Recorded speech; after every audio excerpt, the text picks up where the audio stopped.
Então, você começa primeiro falando da questão das tuas publicações, da tua relação com qual é o processo criativo para isso, também o relacionamento com editoras, até para dar uma luz para quem está começando, para quem quer entrar no mundo da literatura.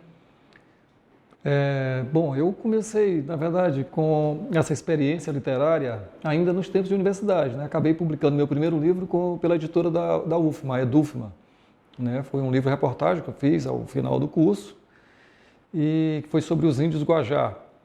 Então ali se dava o meu primeiro contato com a literatura de fato, mas era um livro-reportagem, era uma reportagem mais longa e tal. Aí depois eu fui desenvolvendo outros trabalhos e acabei criando uma própria editora da Clara. Eu tenho uma empresa de comunicação e um desdobramento dela foi exatamente uma editora. Então eu criei a Clara Editora. E a partir dela comecei a publicar os meus próprios livros e livros de parceiros, de pessoas amigas, de pessoas conhecidas, enfim, com um certo critério a partir de uma avaliação de um conselho editorial. Então a gente foi publicando alguns livros, depois desse primeiro livro da Edufma, publiquei outros livros já pelo selo da Clara Editora. E acabei também publicando um livro pela editora da Fundação Municipal de Cultura, a FUNC, que hoje é a Secretaria de Cultura, que foi o livro sobre José Chagas, uma biografia que fizemos eu e o jornalista Manuel Santos Neto.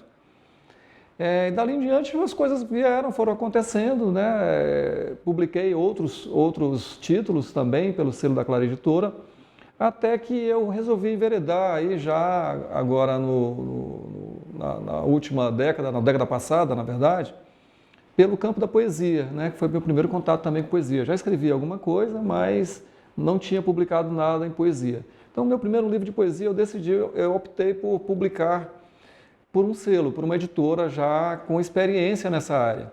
Então tive alguns contatos, e principalmente com um amigo, poeta, que é o Salgado Maranhão, e me indicou a Sete Letras. Ele fez uma ponte por esse contato e acabei publicando meu primeiro livro de poesia, que foi... O primeiro livro de poesia é O que me importa agora tanto. Esse é o título do primeiro livro de poesia. E esse primeiro livro de poesia saiu pelo selo da editora Sete Letras. E fiz um lançamento fora também. A ideia era essa, porque a gente tinha muito aquela coisa de publicar livros, e aqui os livros ficavam sempre aqui, e acabava ficando nas mãos dos amigos, e poucas pessoas lá fora, ou pessoas que apreciam o gênero, tinham conhecimento. Então eu optei por enveredar pela poesia e quis que essa poesia chegasse a um número maior de pessoas. E a vantagem de você ter um selo nacional, um selo conhecido como é a Sete Letras, que já publica alguns nomes conhecidos e sempre está aí participando com nomes entre os finalistas de prêmios importantes, como o Jabuti, por exemplo. Então acho que era interessante. Fiz esse lançamento no Rio, o primeiro livro, e depois vieram outros 2 títulos também de poesia pelo selo da editora Sete Letras, que afinal de contas é uma editora que criou uma espécie de embaixada maranhense, né, de autores maranhenses. Aí tem, além dos meus livros, tem outros tantos poetas que já publicados pela Sete Letras, como o próprio Salgado Maranhão, aí vem Eduardo Júlio, Fernando Abreu, Helenita de Sá, Josualdo Rego, Samarone Marinho, enfim. Tem uma turma boa, uma turma que está escrevendo e está despontando legal. Eu acho que isso é uma coisa bacana. E é um trabalho importante que a Sete Letras faz, porque ela abre portas aí para essa turma e dá visibilidade, porque tem uma distribuição boa, né?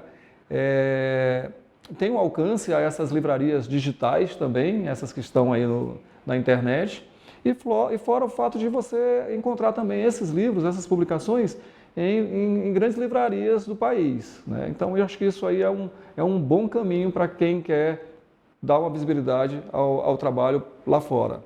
Acho que é interessante a gente pensar assim, a linha do tempo, cada fase da vida, do tempo, né, dos anos que vamos passando, tem um movimento de poesia, de literatura, mas todos com o mesmo objetivo, que é divulgar e fomentar e deixar viva sempre essa arte, né? Isso. Não é diferente agora. Não, mas se você for pegar aí, desde o Antroponáutica lá, que publicou Hora de Guarnecer, enfim, os remanescentes que ficaram aí depois, como Luiz Augusto Cassas, enfim, tantos outros, nos anos 80, o Antroponáutica lá nos anos 70, enfim, final dos anos 60. Depois você pegar os anos 80 aí vem com alguns algumas publicações individuais com o Celso Borges, Roberto Quenar, e a turma da Academia dos Párias também, que ela é um divisor de águas também na poesia, que fazia uma poesia mais orgulhosamente fora da ordem, né, e que deixou um marco aí, e inclusive atravessou os anos 80 para os anos 90.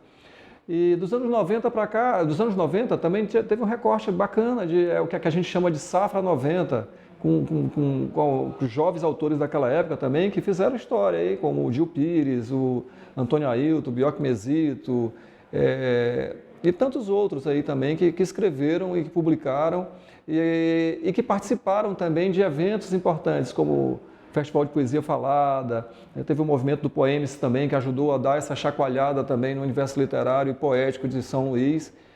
E já agora, no século XX, aí tem uma outra turma, mas sempre o espírito é esse, é um espírito transgressor, um espírito de uma poesia sem régua, sem regra, e que ela diz muito, porque ela fala de uma maneira inteligente e menos convencional, né?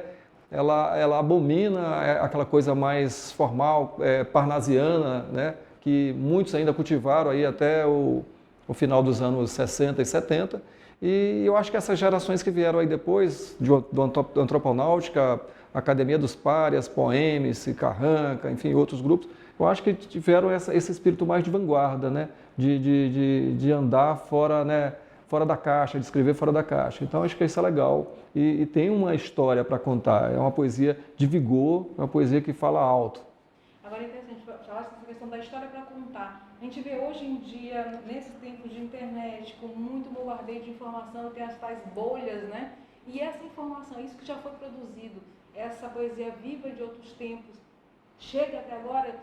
Tu és uma pessoa que junta muito isso e traz muito essas memórias em publicações. Como é que tu vê isso para a geração de hoje? Pois é, porque como a geração de hoje é uma geração que tem uma leitura muito ligeira, muito instantânea e tudo, é preciso que as pessoas conheçam também a história, conheçam o que outros chegaram lá atrás e escreveram. Então, eu acho que eu sempre procuro fazer isso, de tentar juntar, reunir essas coisas que ficaram lá para trás e trazer agora e tentar dar porque isso tudo, juntando isso, dá um caldo interessante para a literatura, para a poesia. Então, eu acho que é legal formatar essas memórias, e é um pouco que eu tenho feito isso, desde o Almanaque Guarnicê, que acho que foi o primeiro livro ali do recorte dos anos 80, que traz muito de poesia ali. E depois veio com o Maio 86 também, que tem uma turma que também, inclusive com a Academia dos Párias, né, que navegou aí nesse oceano aí poético.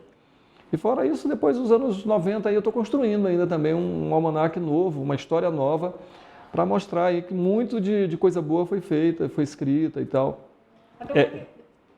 E se você lembrar, aí também eu falei do Salgado Maranhão, que é outro nome expressivo, que a gente está falando, pode falar aqui de século XXI, mas é um cara que já tem aí seus 40 anos de poesia, mas que continua com poesia nova, que se reinventa a cada dia.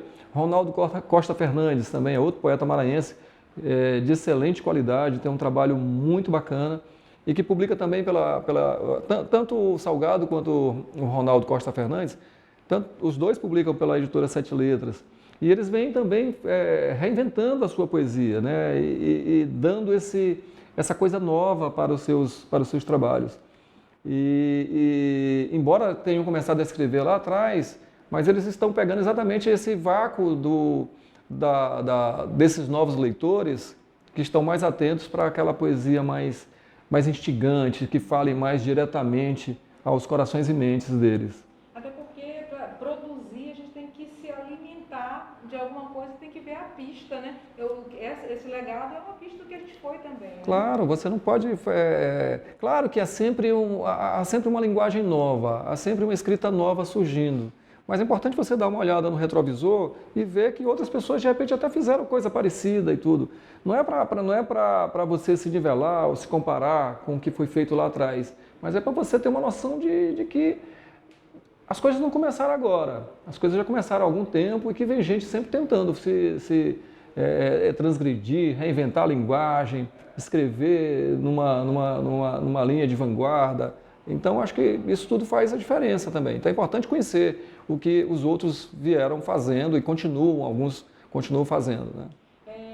Nessa questão da produção, claro que tem que ter uma linguagem de vanguarda, mas como é que é feito? Tu pensas nessa questão, quando vai produzir, de interligar com o global? E sabe que o valor da tribo, do que se faz na tribo, já é... Sim, claro, claro. Como é que é esse teu processo? Tem sempre isso. Acho que quando você valoriza o local, a aldeia, você se comunica muito com o que está no mundo, né? Com o global. E você não pode esquecer isso de maneira nenhuma. Então, acho que é importante você ter esse conceito de transgressão na linguagem, de vanguarda na linguagem, mas você não pode perder a essência da poesia, principalmente, que é o lirismo, né, que tem que sempre estar dentro disso aí.